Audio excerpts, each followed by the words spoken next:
It was early Saturday morning at the Jantar Mantar Observatory. While the rest of Delhi was still asleep, a quiet, calculated operation was already underway. Cameras were blocked. A man was wrapped tightly in a cage of white bedsheets, hidden from view, and bundled into a waiting ambulance. The man beneath that sheet was Sonam Wangchuk, then on the 21st day of a grueling hunger strike. He and a group of students had been sitting there demanding accountability for the massive irregularities in the NEET exams, a scandal affecting millions of families who poured their life savings into their children's education. By sunrise, the footage had split the country into two camps, leaving everyone asking one question: did the state just conduct a heroic, life-saving medical rescue, or a calculated political kidnapping designed to crush dissent? One side applauded the authorities. They argued the police were simply executing high court orders, stepping in to prevent a tragic, preventable death on public property. The other side sought outrage. For them, watching a peaceful protester suddenly swept away by force felt uncomfortably similar to the tactics used by colonial governments to suppress democratic voices. To understand the government's true motives, we have to push the emotional reactions aside. The answer lies in cross-examining the objective medical data against the timing of the political calendar. Biologically, a human body cannot sustain itself indefinitely on just water.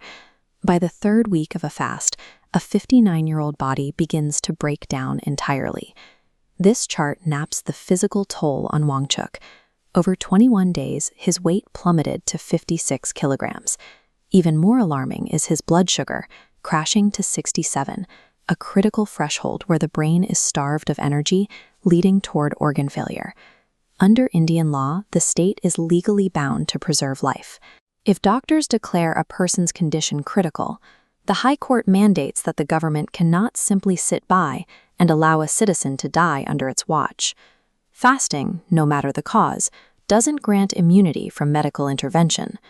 Based purely on the vital signs, the police possessed an undeniable objective mandate to clear the site and take him to a hospital.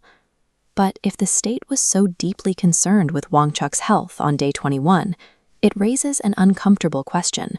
Why did they ignore him entirely for the first 20 days?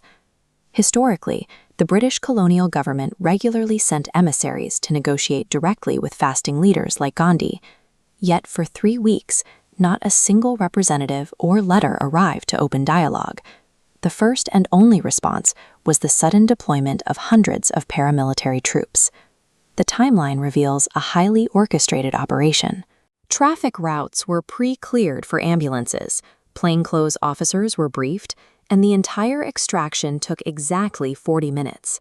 Using a thick white sheet to bundle a conscious man isn't standard medical procedure. Its purpose was optical, preventing the media from capturing an embarrassing visual of a frail, prominent figure being dragged away. The urgency likely ties back to a specific calendar date. Wangchuk had publicly announced that if demands weren't met, he would lead a massive protest march straight to Parliament on July 20th. That date marked the opening of the monsoon session. By executing this medical rescue precisely 48 hours before lawmakers convened, the state neutralized what would be an uncontrollable public relations disaster on the steps of Parliament. By 8 o'clock that morning, the board was swept clean. Wangchuk was confined to a hospital bed, the tents at Jantar Mantar were removed, and the threat of the Parliament march vanished. This midnight lifting tactic is an established entry in the state's playbook, mirroring past incidents where prominent figures were suddenly removed by police to break a movement's momentum. While the physical center of gravity was broken, the frustration didn't disappear. New protesters immediately took Wangchuk's place, and their demands escalated directly to the Prime Minister's office. What this reveals is the core operational logic of modern governance. Deploying an ambulance and a police force is vastly easier and politically cheaper than sitting across a negotiating table. The authorities chose the path of least resistance. They allowed his health to deteriorate until they could weaponize a legitimate medical emergency as a highly convenient political off-ramp. There is no doubt that Sonam Wangchuk's physical life was preserved that Saturday morning, but by refusing to engage with him for 3 weeks, the state deeply wounded the spirit of democratic dialogue. A government can wrap a protester in a white sheet and hide them from cameras, but it cannot hide the lingering questions they leave behind.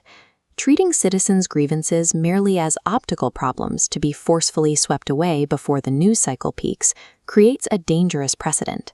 When a system relies on forced hospitalizations instead of open communication, the democracy itself enters critical condition. The patient in the ambulance wasn't the only one at risk.